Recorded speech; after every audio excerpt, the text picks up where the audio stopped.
Big Brother's bit on the side. Much like the newest addition to the royal family, we are small, we are very big news, and one day we will be king! Yeah! Eat that, lame show. I mean, where else would you get this? Sorry, I'm done with it. You have her. I'm sick of her. You have her. Really? Yeah. You have her. Mixed with a little bit of this. I shouldn't damn well think you do. He's 23. No. You are how old you are. It's disgraceful. Topped off by this. Oh my God, I'm running!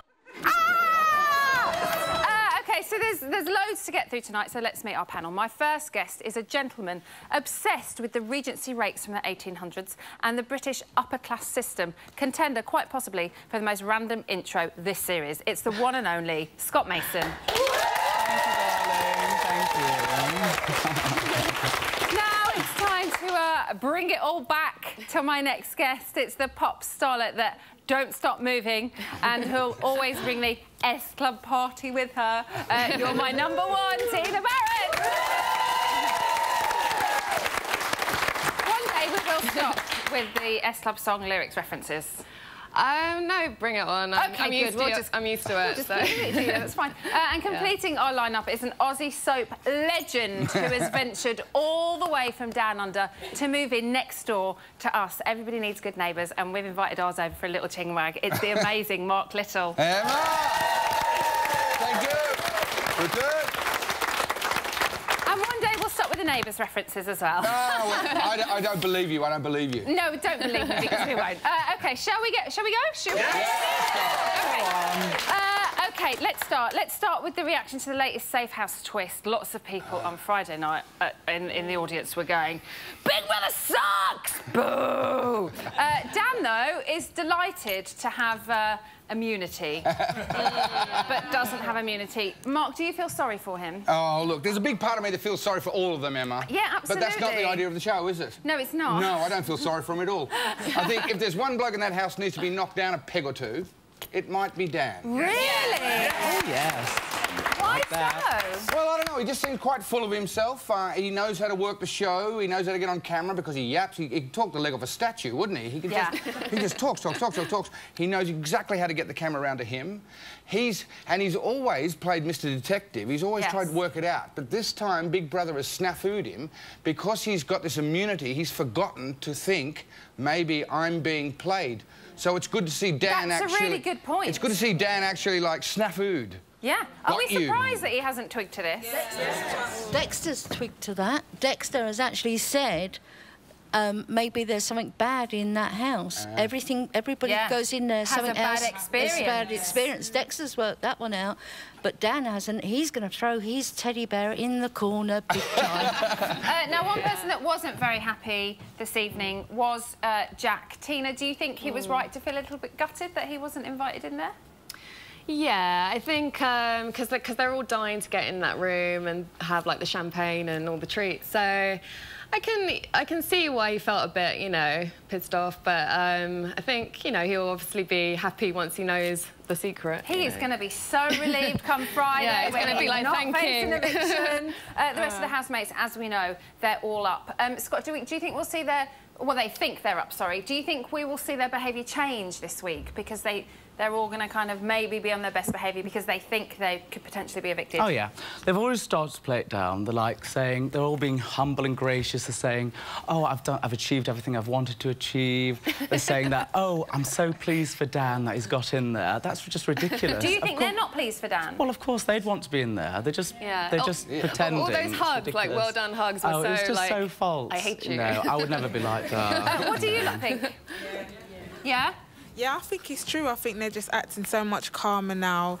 They're trying to play the crowd, the audience outside, and trying to make everyone like them and be like, oh, I'm so happy and, oh, I don't mind leaving, but they all do, really.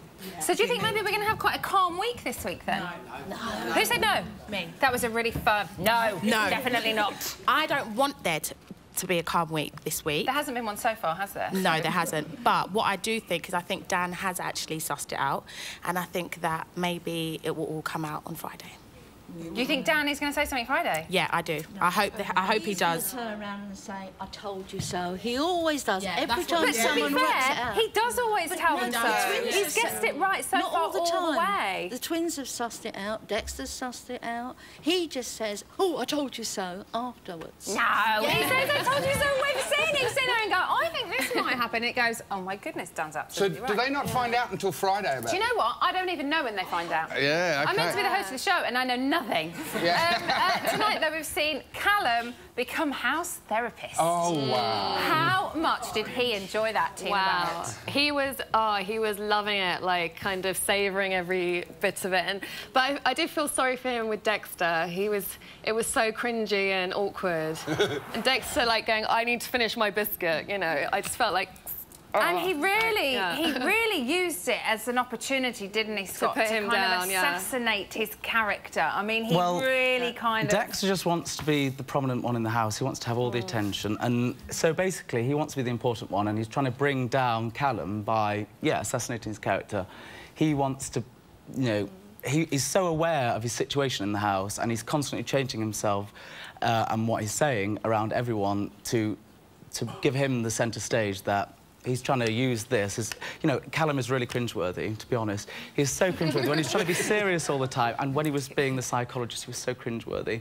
Yeah. Dexter's going to use whatever is at his advantage to do it, and, like, you know, bring his position up in the house is basically what he's done. Mark, would you tell Callum your problems? No, no way. Because he might get his little twiddly bit of wire out and go... I know, it's like, oh, I see weird things for you in the past and future, and happy As my and old sad. man used to say, bullshit baffles brains, and I think he's full of it, Callum. And he played that so well, that role of... He was really in character, wasn't he? It was the mouth and the eyes, and it was all very... Really, yeah. I think he might have been on the couch a bit. Well, it's showing his self-consciousness. He's so self-conscious. He's always talking to the cameras, and when he started crying when he's been speaking to Sam, and he was doing that, and he pulled all these faces. I was like, he's so aware of the cameras, like he's just pulling all these faces, you know, to come across as good as he can to the. And he's tying Charlie in knots with all his psycho She babble. doesn't really know where to turn or who to believe or what to listen to, or she's right. She's in a whirlwind of is it secrets and lies? What is it?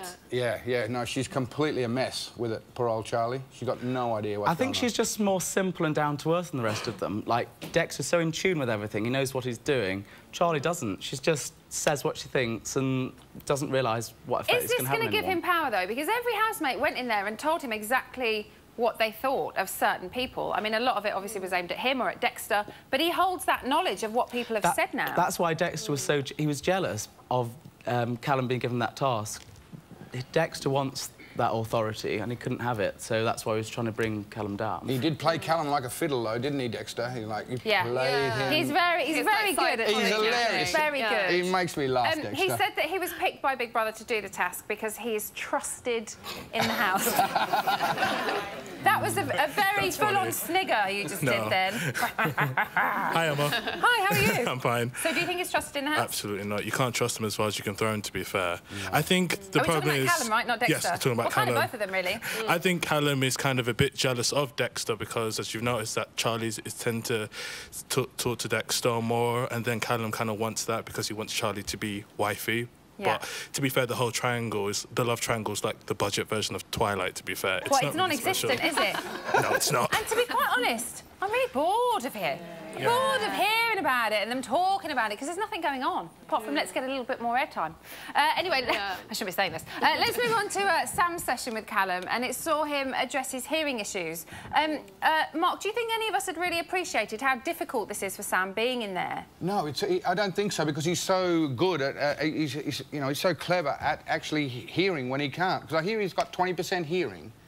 Yeah, I think he has lost 80% in one ear, and is it 90% or 80%? That's quite amazing. In so both he has ears, to see your mouth moving. Yeah, he does have hearing aids, but he does lip read as well. And he's in a house. It's that wooden house, and when they're all talking at once, you think, oh, that's right, he's not hearing anything, that lad. Yeah, it must be quite difficult. It gets depressing for him. He must go and lie in his bed and go, oh, good, I don't have to try and listen to anybody. I'll just have a lie down.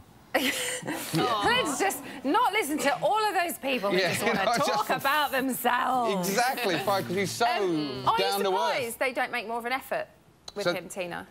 Yeah, no. Yeah, I'm surprised that... Oh, no. Yeah, I think I am a bit surprised, actually, because he's such a sweet little guy, and everyone's sort of ignoring him a bit. Well, I think they're also involved in what's happening with themselves, aren't they? They don't seem to really be thinking about, you know, it's going to be quite difficult for Sam to keep up with everything that's going on. No time for compassion. No. No. This is Big Brother. This is Big Brother. Strapline. No time for compassion.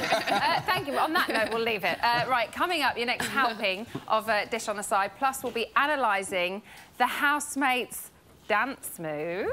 It's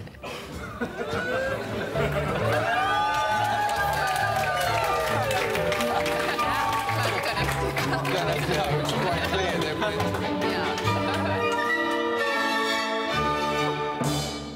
They're like pink flamingos. They're beautiful. So, another eviction looms this Friday. Thank you so much for clapping them. They'll love that. Who goes? You decide.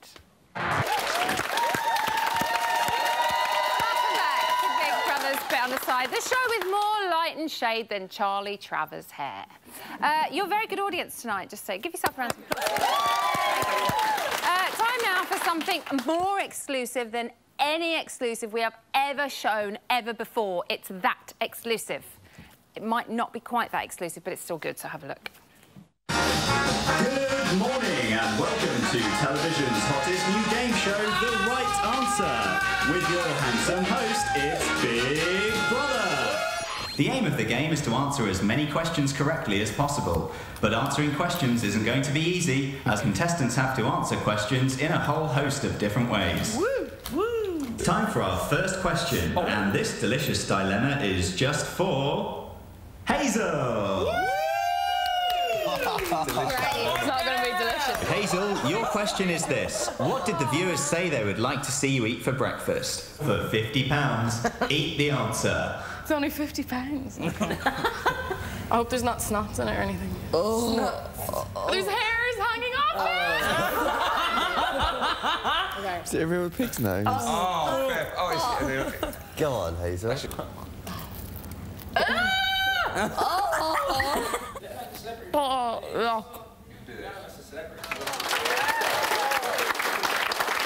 grim. There's going to be more on the shopping task in the news later on in the show. Now, when it comes to analysing our housemates, we have left no stone unturned this year. Body language, tics, psychological behaviour, absolutely. Coffee cups and asparagus. Well, of course. And tonight, we are analysing the housemates' dance moves, and boy, can they throw some shapes.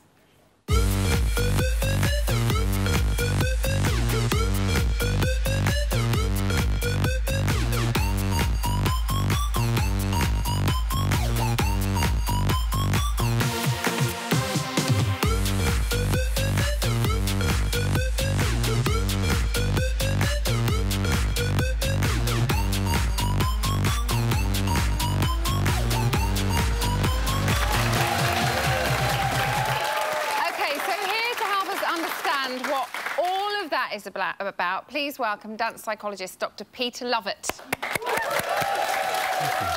Welcome to the show. Thank you very much. It's so nice to have you here. So firstly, what does a dance psychologist do exactly? Well, I run a university lab, a dance psychology lab. Right. And in the lab, we look at the science behind all aspects of dancing. So we look at the effect that dancing has on your thinking and problem-solving abilities, which is incredible. Yeah. We look at how dancing affects your health and well-being.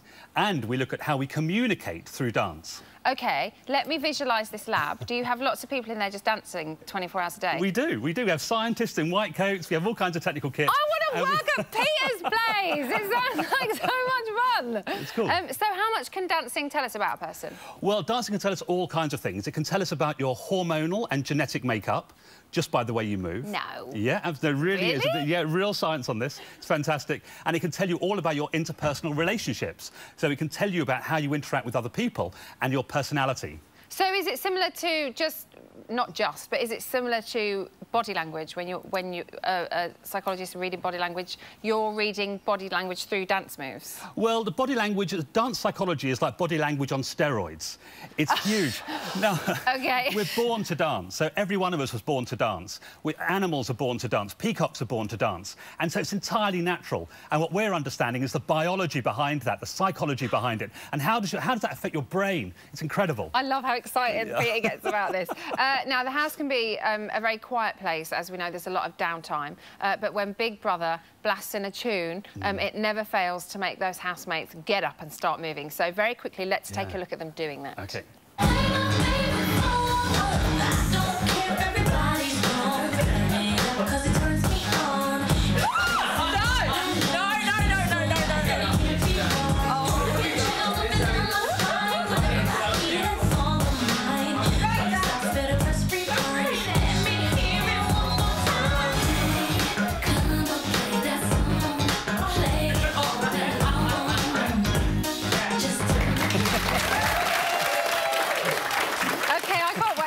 Right, so what stood out for you in that clip? What did you pick up? Well, there were three things that really stood out for me. Firstly, there was Dan. Yeah. Now, Dan, of course, when he's normally in the house, he's using his voice all the time. He's quite controlling, he's very authoritative, and he's a Mr. Fixer in the house, isn't he? But when he's dancing, we see a completely different side to his personality. He lets everything go, he's relaxed, and he's enjoying himself. He's much more bubbly and excitable, isn't he? Yeah, that's his real personality. And why dancing is so great to see Dan's other side is because it allows him to say things with his body that he couldn't possibly say with his voice. It's fantastic. And what about Gina? She seemed a little less enthusiastic by getting up and shaking her booty to J-Lo. Yeah, well, Gina never really dances. She always really holds back. There's something about Gina. Now, of course, she's very concerned about her look, her hair, her appearance, and her dancing is the same. So is she more measured, do you think, in everything she does? Everything, yeah. She's trying to put on a particular image, and she's showing us that image, and she's not allowing us to see her natural juices coming out through the way that she moves. What do you think her natural juices might be? Well, they might be... well, no, but those are the juices that come out when you're dancing. They really are. So her natural juices might be passion, there might be excitement, it might be lust, it might be all kinds of things that she doesn't want us to see. There might be certain people in the house she wants to have relationships with, but she can't, and she won't allow herself to it, so she holds it all in. She's got this barrier. It's like a... Yeah, we work with lots of people in the lab trying to help them overcome that barrier so they can get out of themselves and show who they really are when they dance. OK, and Hazel caught your eye as well? Hazel definitely caught my eye. Definitely caught my eye. Now, Hazel was in this fantastic thing. What she did, I'm going to just take my jacket off just to show you exactly what Hazel was doing. Oh, yeah. Now, Hazel, when you look at Hazel, she was all in the hips, right? So she was doing all this kind of hip-based movement, dancing. Everything else was quite static up here. And what we know is that women who are at the fertile stage of their menstrual cycle, they dance just like this. And what's even more amazing is that when we put eye-tracking glasses on men in the lab and say, look at this woman's body, have a look and see how attractive she is, they look straight down to the hip region and they go, whoa, she is very attractive. And this is what Hazel's doing. And that's because they know that she's at her peak time of her cycle. They will know that. And when women are at the less fertile stage of their cycle, they still move their hips, but their arms go, their feet go, all kinds of things happen. And then the guys look all over their bodies and they go, no, not so attractive. Even the same woman dancing. So it's like a mating ritual? Completely, it's a mating ritual. Dance is the most natural thing in the world to communicate stuff about your biology and your chemistry so that other people go, ooh, I like that. Honestly, it's fantastic stuff. I love Peter. I just want you to talk all show. So at different points in your cycle, you'll dance differently throughout the month going out to a club. I'm fascinated by this story. I shouldn't say, but there's a famous study done in a strip joint where they found that the women, the strippers, who were at the fertile stage of their cycle, earned more tips than the lap dancers, actually, who were at the less fertile stage of their cycle. So guys just sat there, these guys sat there when the woman's sort of dancing around and doing all this stuff. They can tell. That's amazing. It's incredible. OK. Anyway, so yes, the guys can tell. You've talked about strip clubs. Dexter knows a lot about those strip clubs because he's worked in quite a lot of them, apparently. So let's talk about him. He said that he can pick up a woman in any club. Shall we see his moves? Yeah, let's try that, OK.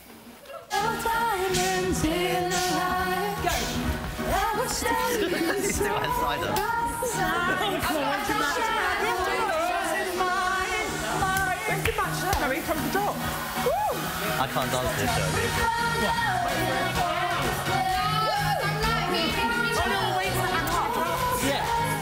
Here's the start drop.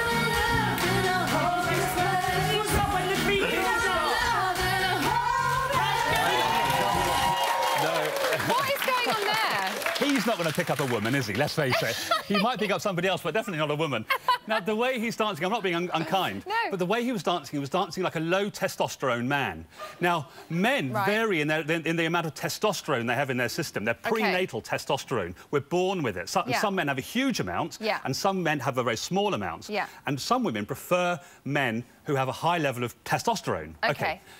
So now, Dexter has a low testosterone dance routine. Absolutely. So what is a high level of testosterone dance routine? Well, we've seen this in the lab thousands of times. Men with high testosterone do 3 things when they're dancing in the lab. First of all, they dance and they coordinate different parts of their body. So the top half and the bottom half of their bodies are kind of coordinated together, and they've got this bit of a groove thing going on. So they do a bit of that. Thank you. And then the second thing they do is they coordinate with a rhythm. So they might pick up a rhythm and cut the rhythm up in lots of different ways. And now I need you to stand up for this last bit. And, and what they do... Now, let's dance like we're at a party or a wedding or something. Just imagine we've got this groove going on. Now, if I can coordinate my rhythm to your rhythm, then the idea would be... Oh, that's nice.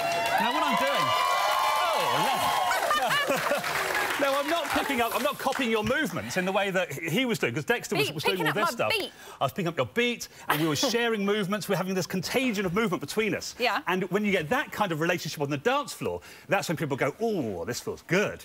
And, of course... Sexy time! Yeah, sexy time. Okay. And the great thing is, it doesn't matter how good a dancer you are, but if you can just do that with somebody else, you can be 2 awful dancers, but be coordinated with each other. Okay. And you like to find each other very attractive on the dance floor. OK, sorry, we've got to get as much in as we can.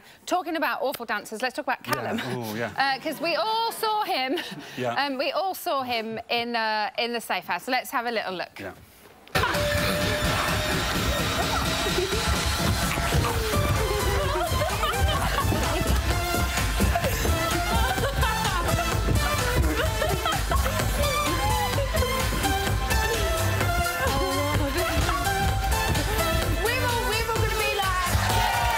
It's awful, isn't it? It's awful. Now, I'm going to ask you a question, and I don't mind if you can't answer it, but what the hell was going on there?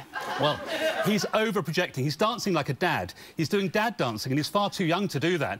Biologically, we see normally men in their mid-40s doing dad dancing. Over-exaggerated movements, too big movements, off the beat, and it's very unattractive indeed. What he needs to do is control everything right down, and then we'll see his natural rhythm coming through. So it's that whole thing. If he can just listen to a rhythm and feel the beat coming through his body and just letting it ooze through his pores, then he'll be much more attractive when he dances. So we're not seeing the real Callum through his dance moves. So is this a deflection, you know, a kind of barrier again to kind of... He said that he's quite insecure, so is this another way to cover up his insecurities by being a bit wacky and I mean, he crazy? does it verbally, so we don't really know who the real Callum is, do we? And he's covering that up with his body as well. He's not showing us who the real him is. But by doing all that sort of clown-like, exaggerated dancing, which is just too big for him. He's showing us a little bit of David Brent. That's what he's doing. Peter, please come back every single day. That would be wonderful. Give it up for Peter, everybody. Thank you. Right, it's time now to see what happened when the bit on the side producers asked Charlie, Dexter and Callum to fill a bit of airtime in the diary room. Now, this menage a trois could have gone a number of ways. I am just hoping it goes the way that they keep their clothes on. Reality Bites back, yeah. Hello, Charlie, Callum and Dexter. Hello, brother. You're very chirpy. With 7 shows a week to make, the producers of Brick Brothers Bit on the Side have run out of ideas and have a slot to fill. Your time starts now. I'm sick of this whole triangle! We might as well go with it. What do you think? What do you want to do? You're the smart... Don't put this on me. Intelligent. You're the creative one. Sorry, I'm done with it. You have her. I'm sick of her. You have her. Really? Yeah. You sure? Yeah. No, let's not go then. Okay. See, I told you. I knew you wouldn't like it. Okay, what about a song? Should we dance? Should we do the Charleston? No, that's not working. No, it's not working. It's not working at all. We are the worst people. Oh my God, we are so boring. We need someone. So boring. Okay, a song. Right, tell a story, someone. There once was a young girl. Callum, born in a village. No stories, no stories. Called no Charleston. Callum stories. Charleston was a very, Dexter. very lovely young lady. And she went wandering one day. She said, Mama, Father, I'm going into the woods. So, I don't know where I'm going with this. Help. When she got to the woods, she found a prince. and Prince Nutella wanted to take her away to a faraway land. A land full of dreams and whimsical destiny. And then the man realised all wasn't what it seemed. I think they're going to really regret bringing us three up here together.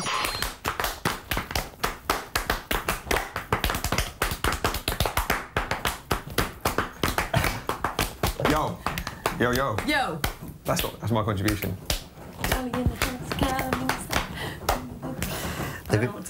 Sophie, Sophie, don't call her the baby. You'll regret it if you mess with her. Trust me, maybe. Sam, as cringy as you can, but can kick a football like that Beckham man. Nice. Thank you. Oh, my God, I'm embarrassed. How do you think you performed? Absolutely Just cut that bit. Delete.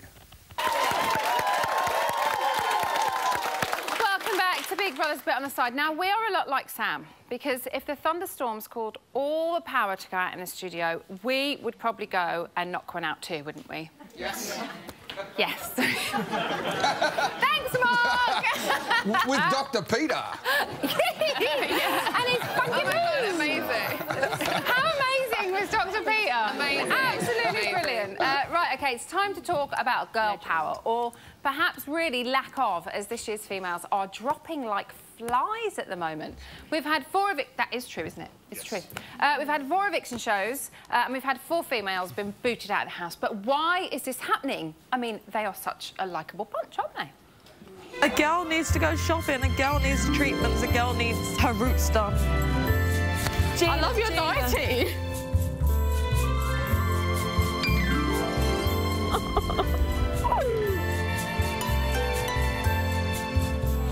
I just want a hug for myself.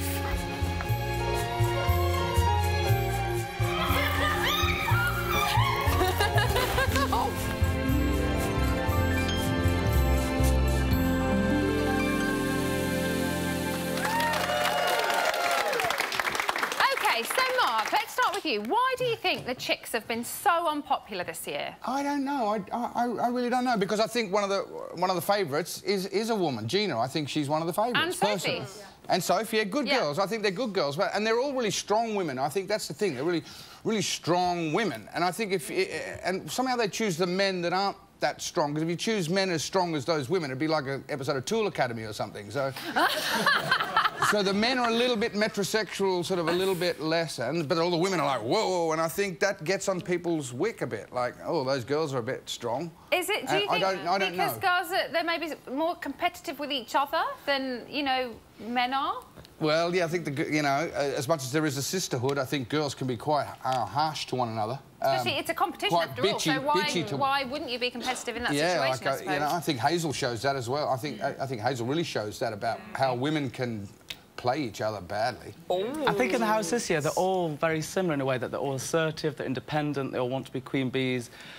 In my year, it was a little bit different. There was people who were a bit more immature, there's people who were younger, they didn't... But this year, they've all seemed to have built their own character in their lives, and they're all very assertive and want to have a very prominent say in the house. So basically, they're conflicting. So maybe because they're too feisty? They are very feisty. Yeah, they're feisty.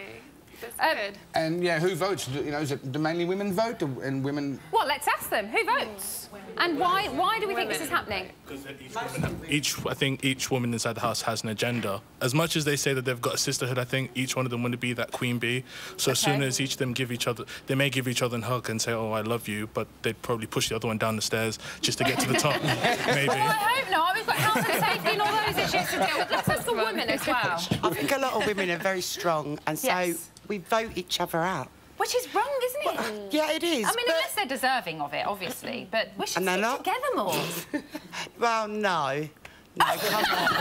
No, some of the women did deserve to get kicked out. Yeah, that's what I mean, unless they deserve it. But, you know, just to pick women off because they're women and they're in a house and women vote, that's not necessarily fair. Women get along better with men, don't they, on the whole, than each other.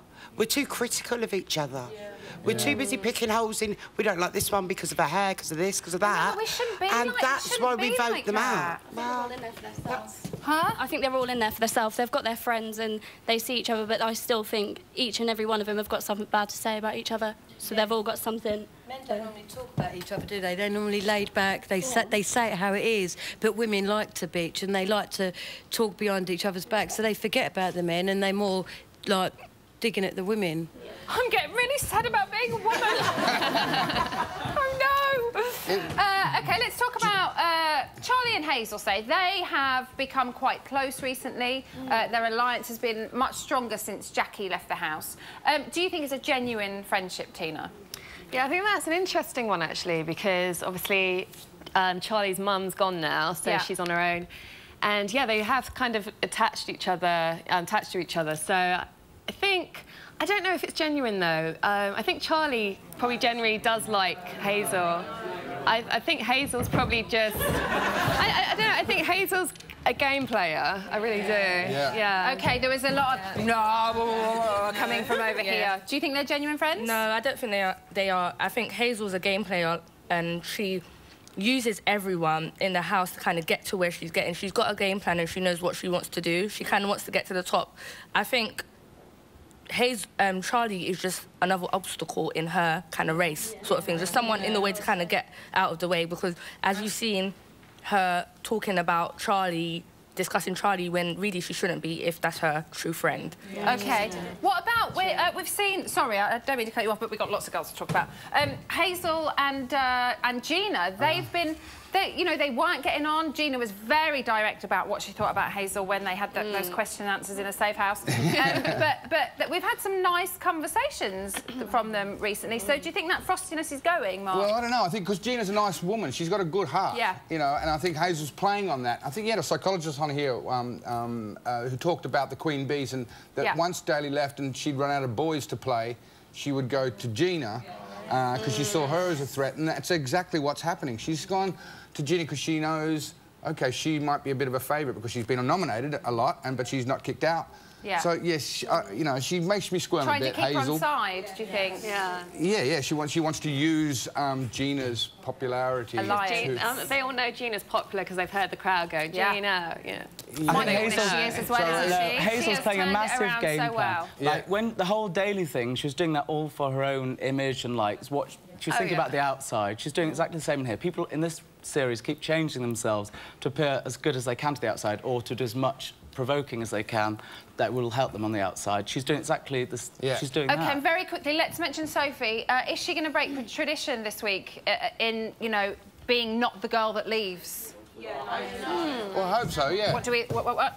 No, very quickly. Sophie's not going, I don't think. So I think Sam will go because it's vote to evict and it's not vote to save. Yeah, people won't phone and they'll phone up to evict him. They won't save him because it's vote to evict. They will not save him. Oh, no! I don't want all three of them to go. They're such great characters. Sam can't go. Anyway, we've got to stop, Scott Mason. We've got to stop. I love Sam. So remember, if you have got something to say, like Scott, he's got so much to say, but no I'm time. brimming. Then give us a call. I'm going to be in the phone room tomorrow. All the details are on your screens there now.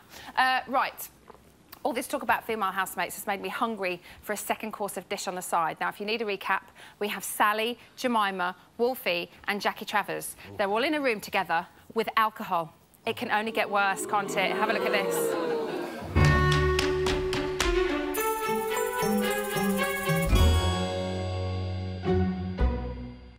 Welcome back to Dish on the Side. Last night saw our diners Jackie, Sally, Wolfie and Jemima enjoy their entrees with a healthy amount of lubrication.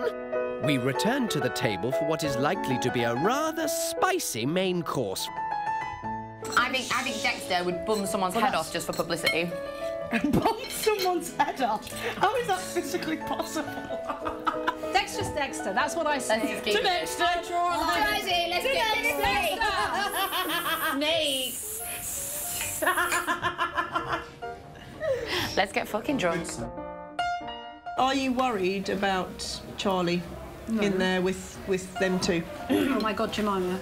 You don't know. No, I'm just asking. I think personally, everyone's just they're all horny as fuck, and everyone just is going after anyone now. They're just like, oh yeah, we've got a summer of dryness. Let's just go after anyone. Charlie's probably going to hug the best of a bad bunch.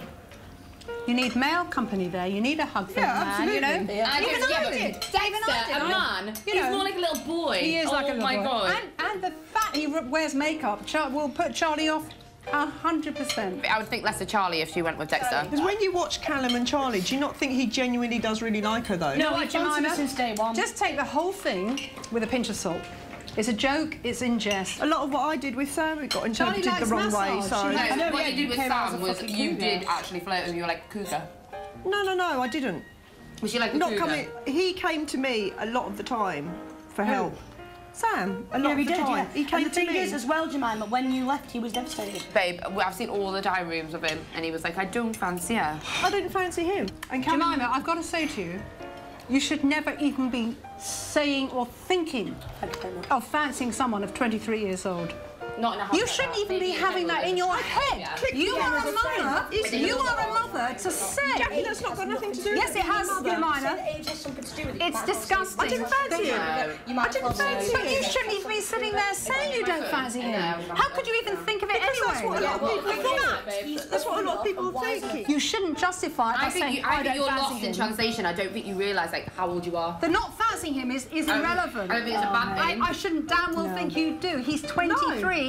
You are how old you are. It's disgraceful to even have to say that about a 23-year-old. Well, I do have to say that, Jackie, because that's how it's come across in the press. Yes, so I'm just justifying myself, yeah. and that's it. End of story. I don't want to talk about it anymore. Who is the worst housemate? Callum. Well, let me think about it. Hazel's pretty, but she's got anybody who goes near anyone's boyfriend should be shot. She's intelligent, as in, I've got a massive pair of tits, I'm going to act the innocent card and pretend that I'm nice to everybody, and really I'm just going to be evil and home-wreck people. He should have said, you know what, Hazel, I've got a girlfriend on the outside. She's a home-wrecker. Ah, well, plenty to digest there, I think. Dessert, anyone? Join us tomorrow for our climactic final course. Sam's the most boring person in that house. Can we change the fucking topic, please? I went to have a piss and I fell off the toilet and went up the wall. Sorry. Oh, Sally. Welcome back to Big Brother's Bit on the Side. Now, this side represents the past 5 weeks, and this side represents the future. Things aren't looking good for you. Here's today's news. At 1:52 this afternoon, with the task well underway, Dexter had a little surprise for Gina. Which housemate did you say is manipulating the situations so that people turn against you? The housemate manipulating situations so people turn against me is Callum. Wrong, sir. Wrong answer. I'm manipulating situations. Explain. Do you want to explain? You actually said that Gina was the housemate that was trying to turn housemates against you. Against you? You really think that? I thought that's pretty nasty. Ouch. Oh, is this the end of Jinkster as we know it? OK, straight after, Dan got himself all in a pickle when he was asked to make an announcement. Big Brother asked the viewers which housemate makes them want to change the channel. If it's me, I'll be so Nothing like a bit of heavy breathing down the mic. Like a bit of heavy breathing / groaning.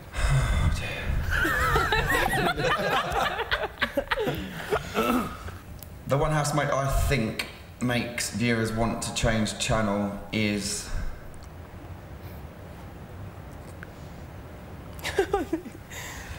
the one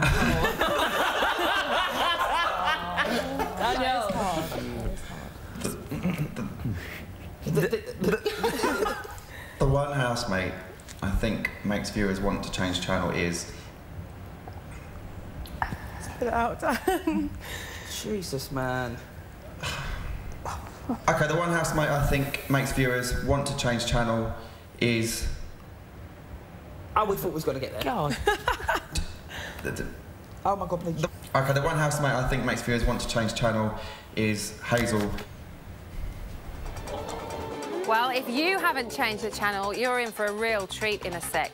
because last but not least, at 3:18 this afternoon, Westlife fanatics Jack and Joe got on the blower to a mystery caller. Big Brother asked Shane Filan which twin is his favourite, Jack or Joe. Oh, no. For £50, would Shane's favourite twin answer the phone? That's you. What do you think? Oh, Go on, quick, run. Quick. Yeah. Do you think it's me? He's going to go berserk. Hello? I suppose he's not going to hang up. Oh, as if it actually is. Drop me out. Is it actually Oh my God, you? is it actually him? Let me speak. It's Jack. Is it right? Please tell me I'm right. Oh my God, I'm right! Drop me out! I can't believe I'm speaking to you. Pass the phone. Oh my God, you're on Westlife like Farewell Tour was the best. Hang on. It's just Joe now, and I'm just saying I'm a fan of Take That now. I'm sorry. You've ruined it. You've ruined it. You've ruined it. Brilliant! And apparently it was really him. I don't know about you, but that certainly raised me up. I thought that was good. Well, that's the news from today. But what's happening right now? Mark, are you there? Are you in the camera runs? I'm here, Emma. Yes, of course I am. What's happening? What's happening? Oh, the smell of food. It looks like a shepherd's pie or a cottage pie of some sort. Does it smell good? Oh, it smells fantastic. There's 4 of them. There's Callum, Sophie, Tweedledee and Tweedledummer. I don't know which one their names are. Okay. Joe or Jack and Charlie. Yeah. And there they are having a cook-up. And they're, you know, doing it quite well. Does it look like there's harmony in the kitchen? Yeah, harmony. It's like the weirdest commune in the world, isn't it? Just looking at the floor, it looks like it really could do with a clean. I mean, they are living in a pigsty. Does it ever make you want to go in there, Mark? Not to clean up, but I mean, just to see what it's like. Yeah, a little bit. Yeah, it makes me think. And then yes and no. Why no, Mark? But they're all doing well. So the rest must be out. The rest must be out in the garden or something. Em, I don't know what they're doing. Okay. I think it's quite amazing how this works. Because just over there's the bedroom. We had a look at Dexter in there. He's put some more makeup on in there. It's quite what's an that amazing. about? It's quite an amazing he just knows, doesn't he? He just knows. He loves being camera ready, doesn't he? He likes being camera ready. He did get covered in shit earlier. Apparently, he got carried in. Was that real shit? Yeah. He got covered in shit earlier, so maybe that's why he's putting his makeup on. Oh no! Did he? Yeah. On that note, Mark, I'll leave you pondering and looking. That's disgusting. I'll see you in a bit. Oh no! Bye. Bye. Hold on a second. Yeah. Explain. It was part of the task. They had to gunge the person that they think was the correct answer. But this isn't real poo. Well, we don't. Secrets and lies. It could be real poo. Of course it's not. It's not real We couldn't do that. Health and safety. Yeah. OK. OK, I've got a plug. There is a official Big Brother game that you can play on your Apple-branded device. On channel5.com/bbgame is where to go to download it. There's trivia, there's predictions, there's polls, updated every day, and there's a leaderboard for whoever does best so you can rank yourself against other Big Brother fans. Oh. It's really cool. Oh, so I could play trivia, Big Brother trivia, against You can other see people. how good you really are, Emma Willis. Well, see, if I had time, I would. But If you I'm had always time. here working. Yeah, working. Yeah, if you what can call else it you that. got? Well, we've just been debating online, similar to you. Why is it the women? Why is it the women And that what keep do getting people evicted? say? Stephen Lee says it's just the way things fell after nominations. The right housemates went each time. Which I think you can see on a case-by-case basis, but it's a trend, isn't it? It's always women that go first. Yeah. Yeah. Kirsty Leanne says it's because Big Brother tends to pick shit female housemates. They've been cracking female they've been good. housemates. And Ian Taylor says it's because women vote more than men and they don't like strong females, which I think might be more of the crux of the matter. That's what people have been saying in the audience tonight. Ian, hit me there, brother. What a great show. That, though, is all we've got time for. Huge thank you to all my guests and a wonderful Tuesday audience. Joining me tomorrow, Michelle Gale. Made in Chelsea's Ashley James and Cheska Hull and body laundry expert Dame Judi Dench. No, Judy James. Oh. Good night.